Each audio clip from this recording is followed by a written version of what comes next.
동안 한국을 떠나서 이곳 폴란드 이 땅에서 삶의 현장 속에서 수고 많으셨습니다. 오늘 특별히 이 부활주일 아침 예배 시간에 여기까지 나오신 여러분 한 분 한 분 위에 하나님의 크신 은혜와 또 위로가 충만하게 임하시기를 기원합니다. 오늘은 예수님께서 돌아가셨다가 다시 사신 부활주일입니다. 우리 앞뒤 좌우로 예수님 부활하셨습니다. 예수님 다시 사셨습니다. 이렇게 선포하고 인사 나눌까요? 시작.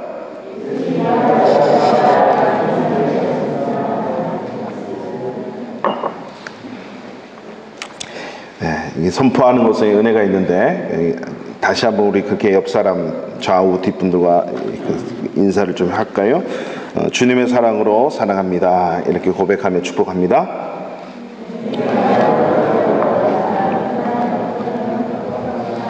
할렐루야. 그냥 고개만 하지 마시고 4번을 하셔야 돼요. 주님의 사랑으로 사랑합니다. 주님의 사랑으로 사랑합니다. 이렇게 듣든지 아니 듣든지 상관이 없어요. 내가 하는 게 중요한 거니까. 우리 부활주일 아침을 맞이해서 다시 한번 우리 해보겠습니다. 시작. 주님의 사랑으로 사랑합니다. 주님의 사랑으로 사랑합니다. 주님의 사랑으로 사랑합니다. 사랑합니다. 감사합니다. 그렇습니다. 오늘은 부활절입니다. 예수님이 다시 사셨습니다. 저와 여러분이 믿는 기독교, 이 기독교 교리 중에 가장 중요한 진리의 핵심 축 2가지가 있습니다. 그것은 십자가와 부활입니다. 십자가와 부활.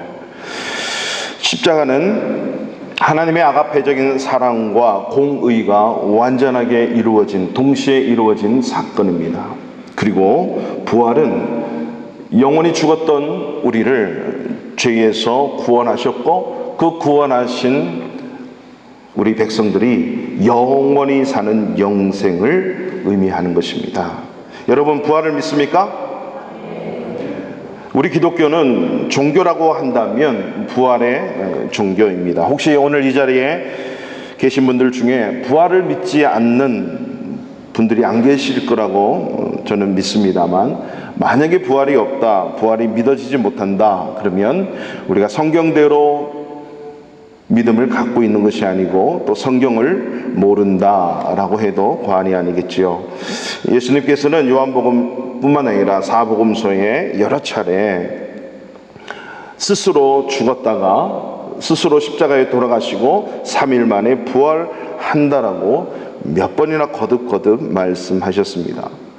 그래서 요한복음 20장 9절에 보면 저희는 성경에 그가 죽은 자 가운데서 다시 살아나야 하리라 하신 말씀을 아직 알지 못하더라.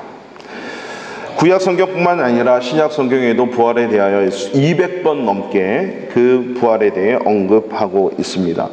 우리가 부활을 알지 못하고 부활을 믿지 못하는 것은 성경을 알지 못하고 성경을 믿지 못한다라고 말할 수 있는 거죠.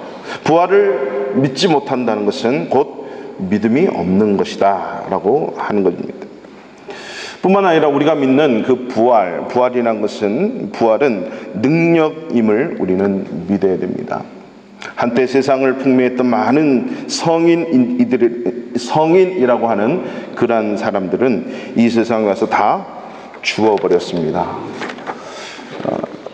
무슬림이 그렇게 믿는 마호멧 무덤도 사우디아라비아 메카에 있죠. 중국을 거대하게 그렇게 만들었던 사상, 종교라면 종교인데 유교의 공자도 무덤이 있습니다. 무덤뿐만 아니라 곳곳에 그런 사당을 또한 세우죠. 노자도 그렇고 불로초를 그렇게 찾았던 진시황도 다 한 움큼의 흙으로 돌아가 버렸습니다. 남는 것은 엄청난 한 움큼의 흙인데 무덤만이 남아있는 거죠. 내 사전엔 불가능이 없다. 나폴레옹 또한 호언장담했지만 죽었고, 세계를 다 정복을 해도 나는 이제 내가 더 정복할 땅은 없는가, 나는 여전히 정복할 땅에 목마르다라고 했던 알렉산더 대왕 3세도 33살에 죽었어요. 어느 누가 이 죽음을 피할 수 있겠습니까? 제가 폴란드 와서 한 가지 참 좋아지는 은혜가 있어요. 늘 저 공동묘지를 바라보면서 겸손해지는 거예요. 겸손해진다는 거. 언제? 죽을 줄 몰라서 새벽에 눈을 뜨고 가장 먼저 제가 회복한 게 있다면, 하나님, 이 눈을 떴는데 손, 발, 입술 다 움직일 수 있네요. 오늘도 살게 해주셔서 감사합니다. 그리고 새벽 기도 가는 거예요. 그럼 감사하지 않겠습니까? 그래서 바울은요, 이 사망의 몸에서 누가 나를 건져내랴라고 부르짖으며 기도했죠. 그러나 예수님께서는요, 이 사망 모든 권세를 이기고 부활하셨습니다. 우리 주님은 죽으셨다가 장사된 지 3일 만에 부활하심으로써 저와 여러분의 영원한 구세주, 주인이 되셨습니다. 믿습니까? 이 세상에서 가장 두려운 것은, 이 세상 모든 사람들이 두려워하는 것은 죽음이에요. 죽지 않기 위해서 하루 세 끼를 먹고, 죽지 않기 위해서 열심히 돈도 벌고, 죽지 않기 위해서 병도 치료하고, 죽지 않기 위해서 열심히 나름대로 살아보려고 하는 것이 이 땅의 인간의 모든 모습이죠. 죽으면 끝나는 겁니다. 돈이 많으면 죽음을 과학적으로 연장을 시킬 수는 있습니다. 그래서 지금도 여전히 말도 못하지만 눈을 감고, 아니 눈을 뜰 수 있지만 침상에서 몇 년을 지내는 그런 사람들, 여러분 부럽습니까? 예수님은요, 우리가 그렇게 두려워하던 그 죄의 싹은 사망이라고 했는데, 그 사망을 이기시고 죄를 이기시고 부활하신 주님이십니다. 부활하심으로써 죄에서 완전한 승리를 저와 여러분들에게 가져다 주셨던 거죠. 그리스도의 부활은 바로 이 우리가 영원히 살게 될 그 천국의 소망과 희망을 우리 가운데 허락하신 것입니다. 그렇기 때문에 예수 그리스도께서 부활하신 이후 우리도, 저와 여러분도 반드시 저렇게 부활할 거라고 하는 신앙의 고백이 성경의 핵심이고, 저와 여러분의 신앙의 뿌리이고 우리 믿음의 축인 것입니다. 영원한 희망이요 소망이라고 한 것입니다. 우리가 이 땅에서 한번 죽는 것은 그저 폴란드 땅에 3년 왔다가 5년 왔다가 또 여행 가서 일주일 머물다가 가는 것처럼 죽는 것은 그렇게 하나의 스탑, 그리고 다시 모든 것이 영원히 시작되는 바로 직전의 죽음, 하나의 장소일 뿐이에요. 죽으면 끝나는 것이 아니고, 죽으면 그때부터 진정한 저와 여러분의 인생이 다시 시작된다는 사실을 아십니까? 그래서 우리 기독교는 죽으면 며칠 후 요단강 건너가 만나리 하면서 찬양만 하잖아요, 기독교에서.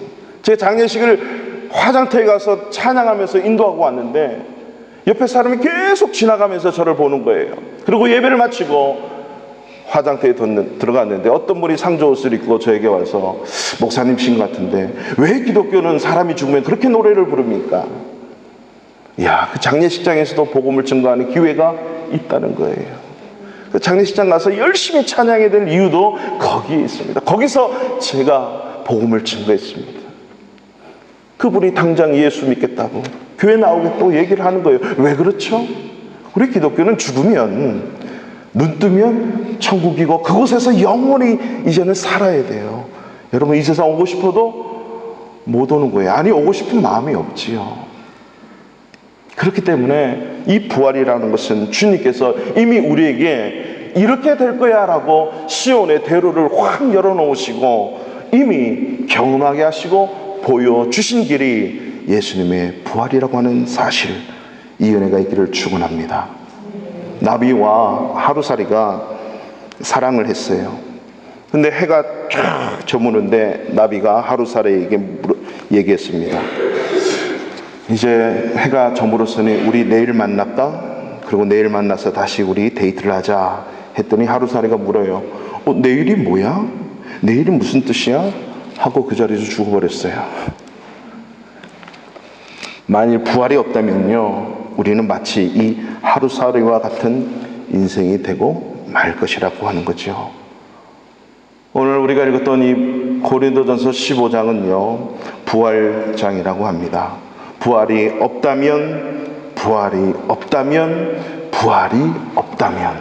그 내용을 5번에서 6번 이상 반복적으로 설명을 하고 있어요. 만일 사람이 다시 살아나는 것이 없다면, 부활이 없다면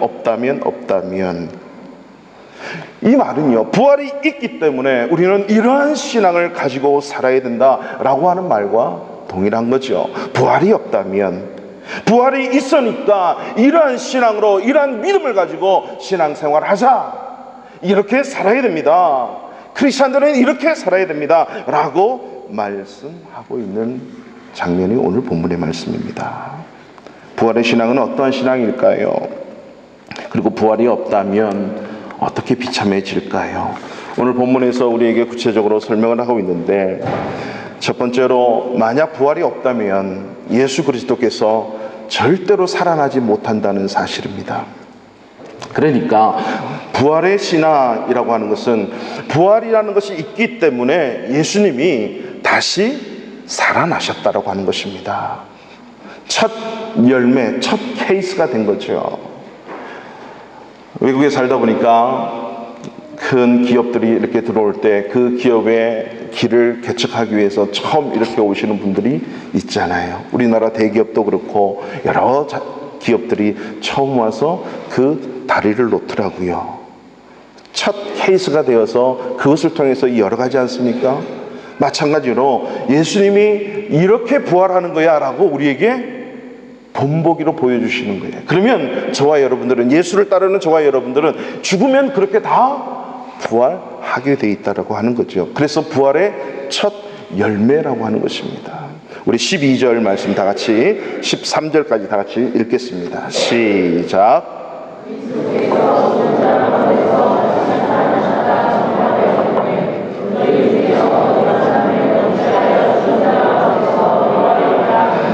만일 죽은 자의 부활이 없으면 살아나지 못하셨으리라. 16절도 보세요. 만일 죽은 자가 다시 살아나는 일이 없으면 그리스도도 다시 살아나신 일이, 아멘. 여러분, 부활이 있기 때문에 예수님이 부활하셨다라고 하는 거죠. 아니면 예수님이 부활하셨기 때문에 부활 있는 것이 아니고 원래 부활이 있었던 겁니다. 근데 한 사람도 부활을 하지 않았는데 예수님이 그 부활의 첫 열매가 되셨다는 거죠. 부활이 있었기 때문에, 부활이라는 것이 있기 때문에. 당시 종교 지도자들 중에 한 부류가 사두개인이라고 있었습니다. 바리새인과 사두개인이 큰 축이 이루어졌는데, 쉽게 생각하면 이거예요. 바리새인은 보수파, 사두개인은 약간 진보파. 그 약간 진보파에 있는 사두개인들은 부활이 없다, 영도 없다, 죽으면 끝이야 라고 생각을 했던 거죠. 그래서 저희 신학생들은 그렇게 얘기합니다. 하루살이와 같은 사고방식이다. 하루를 쭉 누리면 90년 살 수 있고 100년 살 수 있는 것 아니겠습니까? 하루를 쭉 누리면, 하루를 24시간이나 그러지 말고 하루를 90년이라 그러면 딱 90년 살다가 죽으면 끝난다. 이게 사두개인 방식이었어요. 근데 그 육체의 부활은 없다라고 가르친 그들을 향해서 사도 바울은, 아니야, 부활은 원래부터 있었던 거야. 그렇기 때문에 예수님이 부활하셨다라고 하는 거죠. 부활이 없다라고 하는 사두개인들의 그 가르침에 있던 수많은 사람들을 한 번 살면 끝이다라는 생각 속에 자기 마음대로 사는 거예요. 내가 원하는 대로, 내가 먹고 싶고 내가 하고 싶은 이 육체에 원하는 대로 다 사는 거죠. 그러나 성경에서는 성경대로 말씀하신 대로 예수님께서 살아나셨다라고 얘기하는 겁니다. 15장 3절에서 4절, 오늘 본문에 PPT는 없습니다만 여러분 성경책을 갖고 계신 분들 우리 3절 4절을 읽어보실까요? 3절 4절입니다. 시작. 내가 받은 것을 너희 전하였노니 이는 성경대로 그리스도께서 우리 죄를 위하여 죽으시고 장사 지낸 바 되셨다가 성경대로 사흘 만에, 아멘, 성경대로 하나님의 말씀이 그렇게 있었기 때문에 예수님께서는 부활하셨다라고 하는 것이요. 여러분, 저와 여러분들의 예수를 믿을 때 바로 이 성경대로 예수를 믿으셔야 돼요. 내가 복음, 내 생각, 내 논리로 성경을 믿는 것이 아니고 성경은 성경대로 성경을 믿어야 됩니다. 성경을 모르니까 넘어지고, 성경을 모르니까 여전히 내가 살아있는 것이고, 성경을 모르니까 내 생각은 이러고 우리가 살아가는 거지요. 성경을 아는 자들은 성경에서 하나님께서 말씀하시니까 내가 이렇게 살아가는 거죠. 우리는 우리의 뜻으로 살아가는 것이 아니고 우리를 만드셔서 우리가 이 세상에서 올바로 살아갈 수 있도록 성경을 주심으로 성경대로 공부하고, 성경대로 결혼하고, 성경대로 이 인생을 살아가고, 성경대로 우리의 인생을 마감해야 되는 것, 이것이 저와 여러분들의 예수님의 부활을 맞이한 부활의 신앙임을 잊지 마시기 바랍니다. 폴란드에도 이단이 많다고 얘기 들었습니다. 어제 올드타운에서 참 우리 청년들하고 여성교회 나오셔서 전도를 했는데, 이상하게 저한테 걸린 사람이 사우디아라비아에서 왔다 그러고, 아부다비에서 왔다 그러고, 두바이에서 온 여행객들을 이렇게 만났어요. 그들은 이사를 알아요. 예수를 알아요. 무슬림들에게 예수를 아무리 설명해도 그냥 마음의 뜻 이전의 마지막 메신저일 뿐이다. 거기서 예수가 하나님이시고, 성경을 쭉 얘기하면 성경을 아예 믿지를 않는 거죠. 아예 믿지 않아요. 큰 이단 중에 이단이 무슬림이에요. 페르시아의 많은 이단들 또한 여러분, 성경을 왜곡하고 성경을 잘못 보는 거죠. 우리가 이단에 빠지지 않고 사이비에 안 빠지려면 성경만 똑바로 하려면 빠질 이유가 없는 거예요. 성경을 모르니까 빠지는 거예요. 이단에 넘어간 사람들 가만히 보면 상당히 부정적인 사람들이 많이 있습니다. 성경을 모르기 때문에 교회에 대해서, 목회자에 대해서 비판적이고, 뿐만 아니라 하나님의 사랑의 결핍이 있고 애정 결핍이 있어요. 그리고 관계가 좋지 않으면 이런 모든 자들이 한마디에 딱 걸려 넘어가는 거예요. 자기가 원하는 말씀이 그곳에 있거든요. 자기가 원하는 말씀이. 성경에는 내가 원하는 말씀도 있지만 대부분 내가 원치 않는 말씀이 성경에 너무나도 많이 있다는 사실을 여러분 아십니까? 그래서 성경은 순종이 필요한 거예요. 이해가 아니라 믿음이 필요한 것이죠. 이것이 저와 여러분들이 믿는 기독교의 핵심이라고 하는 것입니다. 자기가 평소 생각했던 것과 맞떨어지니까 이게 진짜구나 라고 이단의 사이비에 빠지는 거예요. 제가 2006년도에 두바이를 딱 한 번 가봤습니다. 두바이를 가려고 한 것이 아니고 이란에서 비자가 끝나서 두바이에 한 달가량 머물러 있었는데요. 그 두바이에 몰랐는데 우리 선교사님께서 세계 최대의 다이아몬드 시장이 거기에 있다는 거예요. 그래서 갔어요. 정말 귀금속 어마어마하게 많더라고요. 그래서 이 숍 저 숍 다 들어가 봤는데 그 다이아몬드가 다 똑같잖아요. 어마어마한 다이아몬드들이. 그래서 그 숍 주인에게 제가 직접 물어봤어요. 이렇게 많은 다이아몬드를 어떻게 분별을 할 수 있습니까? 그때마다 뭐 측정하고 재보고 뭐 깨보고 만져보고 빨아보고 먹어보고 이러고 알 수 있습니까? 그랬더니 딱 한마디 하는 거예요. 나는 진짜만 그걸 보고 연구하기 때문에 다이아몬드 하나 딱 들으면 이것이 짜가인지 가짜인지 사이비인지 알 수 있다는 거예요. 왜? 그 많은 짜가들, 가짜들은 안 봐도 진짜만 보면 짜가 딱 들으면 그냥 딱 안 돼요. 그래서 정말로 아프리카나 이런 다이아몬드를 연구하고 다이아몬드를 가공하고 개발하는 그곳에서 어떤 하나가 오면 이것을 과학적으로 계속 뭡니까? 진짜인지 증명을 한다는 거죠. 마찬가지입니다. 신앙은 성경을 우리가 똑바로 알고 있으면 이상한 게 들어오면 보여요. 이상한 거를 몰라도 이상한 게 들어오면 보인다는 거죠. 저와 여러분의 성경대로의 신앙은 바로 이러한 위험과 이러한 이단과 사이비를 이길 수 있는 힘은 성경대로의 신앙임을 여러분 잊지 마시기 바랍니다. 두 번째로 부활이 없다면 저와 여러분이 갖고 있는 믿음도 헛되다는 겁니다. 그러니까 이 말은 부활의 신앙을 갖는 것은 올바른 믿음을 가지라고 하는 말씀이죠. 14절 말씀 우리 다 같이 읽습니다. 시작. 그리스도께서 만일 다시 살아나지 못하셨으면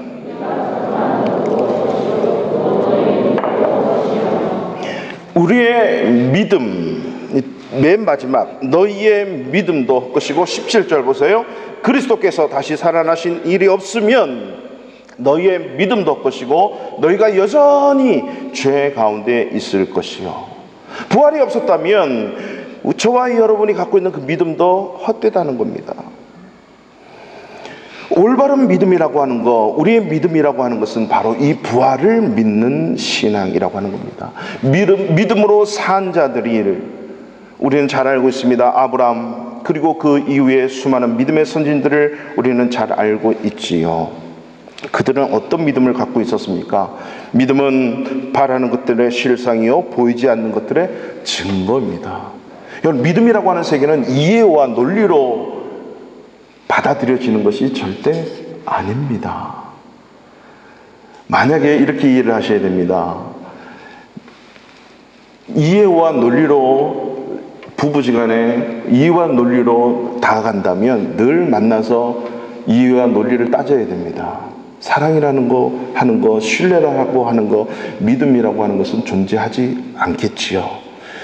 아내를 믿기 위해서, 남편을 믿기 위해서 늘 우리는 따져봐야 되죠. 오늘 9시부터 10시까지 어디서 무엇을 했고 무엇을 먹었습니까? 누구를 만났습니까? 오늘 회사에서 전화했는데 없던데 어디서 누구와 함께 있었습니까? 다 따져보고 요리조리 물어보고 보험을 들듯이 확인을 해봐야 되겠죠. 그건 믿음이라고 하는 게 아닙니다.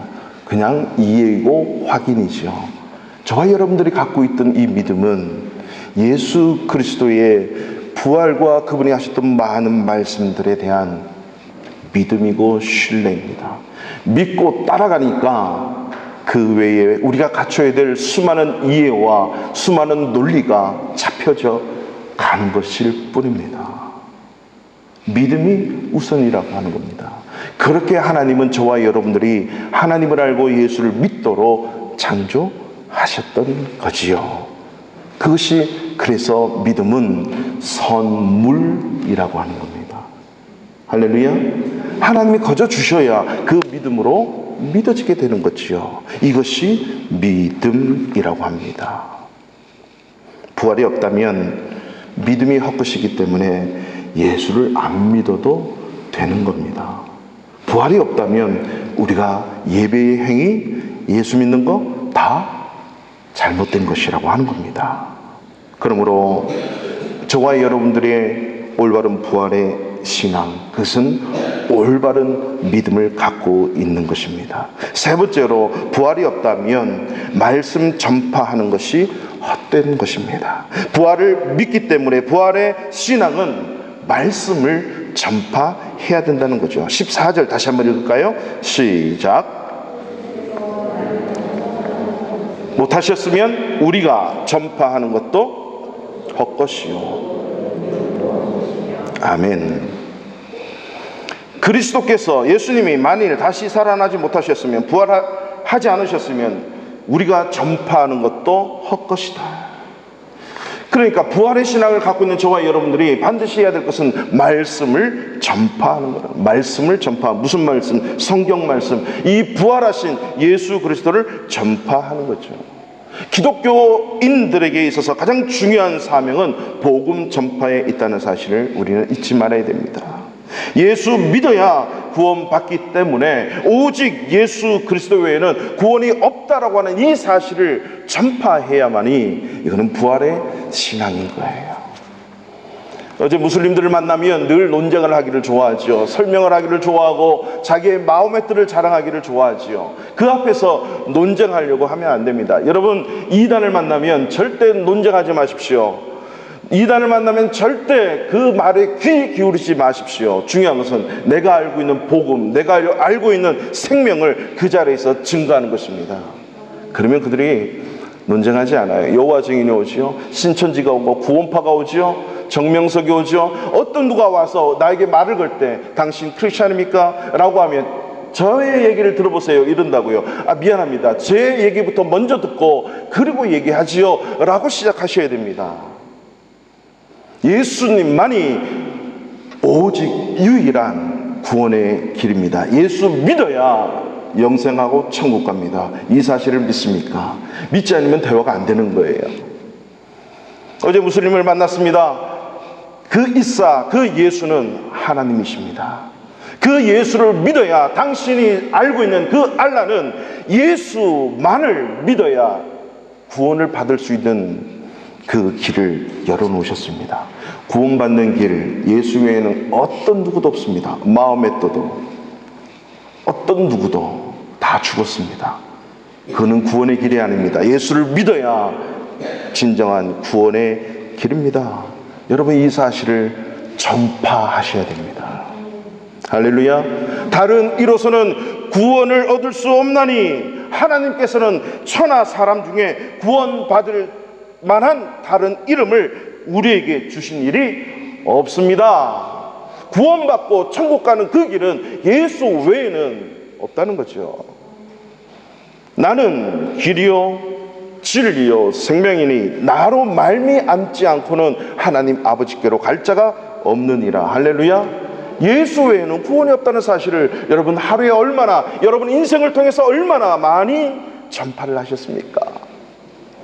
그러니까 이런 부활주의를 기념해서 계란이라도 들고 나가서 예수 믿어야 당신은 구원받습니다 라고 하는 그 일을 한 번씩 해보셔야 돼요. 해보셔야 돼요. 저는 폴란드 처음 와서 처음으로 또 그 일을 하잖아요. 목사니까 이 일을 해야 된다? 천만에요. 아닙니다. 최초의 수교자는, 예수님 이후에 최초의 수교자는 스테판 집사님이셨어요. 우리 집사님들이 폴란드 바르샤바 하나님교회 우리 집사님들은 좀 이런 스테판과 같은 순교의 정신이 좀 있었으면 좋겠어요. 할렐루야. 예. 아멘 안 나올 줄 제가 알았거든요. 우리 집사님들 스테판 집사님처럼 복음을 증거하다가 돌에 맞아 죽는 거예요. 왜 그렇습니까?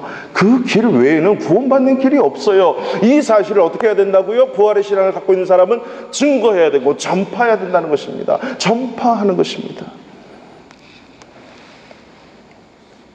예수님의 제자 12명 중에 한 명이 제 갈 길로 가버렸습니다. 그리고 11명이 예수님이 승천하시고 마가 요한 다락방에 모여서 기도하기 시작했습니다.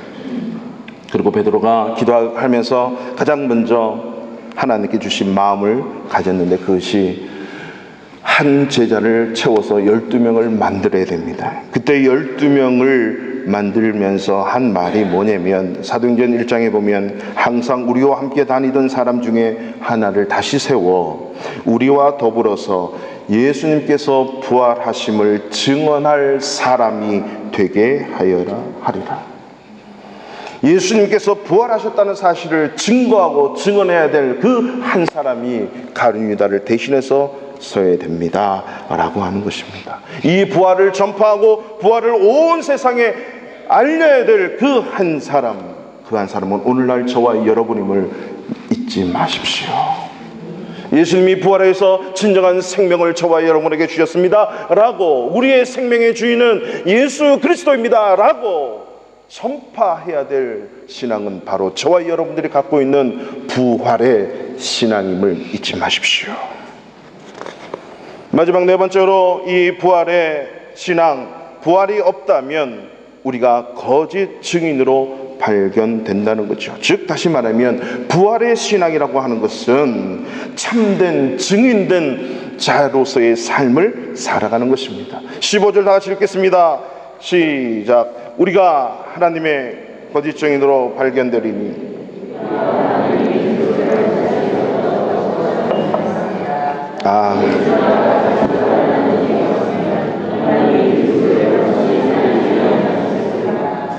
아멘. 만일 죽은 자가 다시 살아나는 일이 없으면 하나님도 예수를 다시 살리지 않았다. 우리가 하나님의 거짓 증인으로 발견되리라. 만일 부활이 없다면, 부활이 없다면 김성수 목사가 주일마다 새벽마다 때마다 이렇게 써서 말씀 증거하는 것도 우스꽝스러운 거예요. 우스꽝스러운 거예요. 저도 되게 못난 사람이고 가장 불쌍한 사람은 제 아내이고, 그리고 저희 자녀들이고, 그리고 저와 함께하는 여러분들이 가장 불쌍해요. 부활이 없다면, 부활의 신앙은 부활이 없다면 하는 모든 것들이 거짓 증인, 거짓말이라고 하는 거죠. 부활이 있기 때문에 우리는 참된 증인으로서의 삶을 살아간다는 겁니다.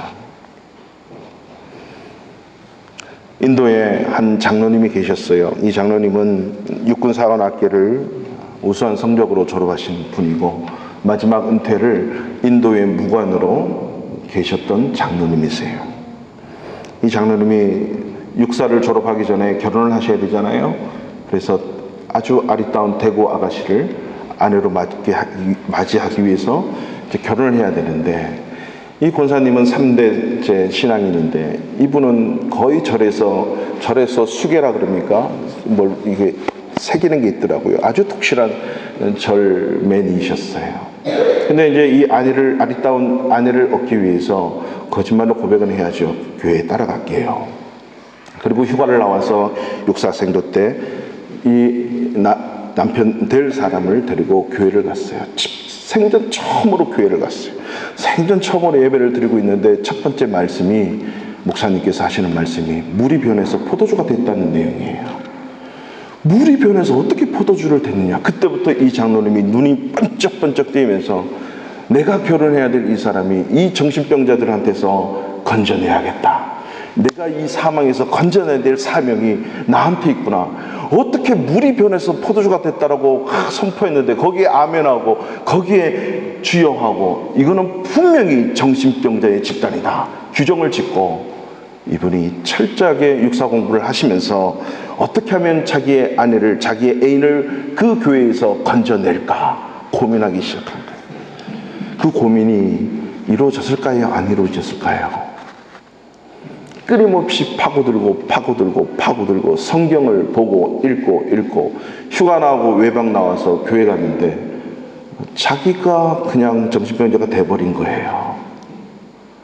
그리고 복음을 증거하는 장로님이 되셨습니다. 여러분, 만일 예수님의 부활이 없다면 이 땅의 가장 큰 사기꾼은 목사님들이에요. 선교사님들이고 복음을 증거하는 자들입니다. 부활이 있기 때문에 이 부활의 신앙을 가진 저와 여러분들은 바로 예수 그리스도의 복음을, 부활을 증거하는 증인된 삶으로 살아가야 된다는 사실을 잊지 마십시오. 요한복음 11장에 보시면 예수님이 친구라고 부르던 나사로가 죽어버립니다. 이 오라비를 잃은 마르다 마리아가 너무나도 슬퍼하지요. 그럴 때 예수님이 찾아오셔서 요한복음 11장 23절에 보면 너의 오라버니가 다시 살 것이다. 그랬더니 24절에 마르다가 말합니다. 주여, 그 말은 맞긴 합니다. 마지막 날에는 우리 오빠가 살아날 것을 믿습니다. 마지막 날 부활 때에는 다시 살아날 것을 믿습니다. 여러분, 참된 믿음 같아요? 예수님이 11장 25절에 이렇게 얘기합니다. 그럴 때 비로소 예수님이 이르시되 나는 부활이요 생명이니 나를 믿는 자는 죽어도 살겠고 무릇 살아서 나를 믿는 자는 영원히 죽지 아니하리니 이것을 네가 믿느냐? 그렇습니다 라고 대답하지만 지금 당장에 자기 오라버니가 살아날 것이라고는 믿지 않은 거죠. 뭔가 예수를 믿고 부활의 신앙을 갖고 있지만 당장 현실에서 일어나는 그 부활의 능력으로, 생명의 능력으로 살아날 나사로가 살아난다는 사실을 믿지 않은 거예요. 마치 우리는 예수를 믿고 부활의 신앙을 갖고 있는데 하나님께서 내 삶을 다스리시고 내가 묶여있는 질병과 고통과 고난과 그리고 내가 기도해야 될 수많은 기도의 제목들 속에서 하나님은 아무런 힘이 없고 부활은 나와 그것과는 전혀 상관없이 나는 그냥 교회 왔다 갔다 하는 신앙일 뿐이야 라고 하는 것과 동일하다는 겁니다. 부활의 신앙을 믿는다면 지금 죽어있는 이 나사로도 예수님이 말씀하시면 살아남는 것을 믿습니다. 이 믿음이 부활의 신앙입니다. 예수님이 물을 채우고 아구까지 채워라. 그리고 그 물이 포도주가 되리라. 믿는 그 신앙, 그것이 부활의 신앙입니다. 부활을 믿는 믿음이 죽은 자까지도 살리신다는 사실을 여러분 믿습니까? 안 되는 것을 되게 한다는 사실을 믿습니까? 마르다의 믿음의 문제는 현실에서 살아계신 하나님의 말씀을 믿지 않는다는 겁니다. 부활의 신앙을 갖고 있고 마지막 날에 자기가 부활할 것이라고 믿고는 있지만 지금 당장에 하나님의 말씀이 역사되고 일어난다는 사실을 믿지 않는 믿음인 거죠.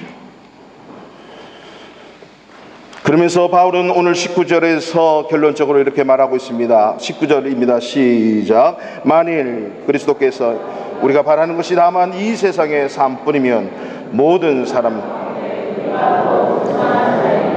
아멘. 우리가 이 세상에 살아가는 삶은요, 영원한 세상의 그 삶을 끌어당겨서 이 세상을 사는 자라고 하는 사실을 우리는 잊어서는 안 됩니다. 반드시 다음 세상이 있는 것은 우리는 아는데, 죽음이 끝이 아니라고 하는 것은 아는데, 죽어서 가야 될 그 세상이 영원한 세상이라고 하는 것은 아는데, 지금 이 세상을 살면서 영원한 세상에서 일어날 일들 또한 하나님은 저와 여러분들에게 경험하게 해주신다는 사실을 믿지 않는 것. 이 부활장에서 예수님의 부활이 진짜이고 진리이다라고 하는 사실을 말씀하면서 이 부활장의 마지막 말씀은 이렇게 결론 짓고 있습니다. 우리 15장 58절의 말씀을 다 같이 한번 읽어보겠습니다. 시작. 그러므로 내 사랑하는 형제들아, 견실하며 흔들지 말고 항상 주의 일에 더욱 힘쓰는 자가 되라. 이는 너희 수고가 주 안에서 헛되지 않은 줄을 알미라. 아멘. 이 주일 아침 부활 아침에 예배하는 여러분, 주님의 일에 항상 힘쓰라.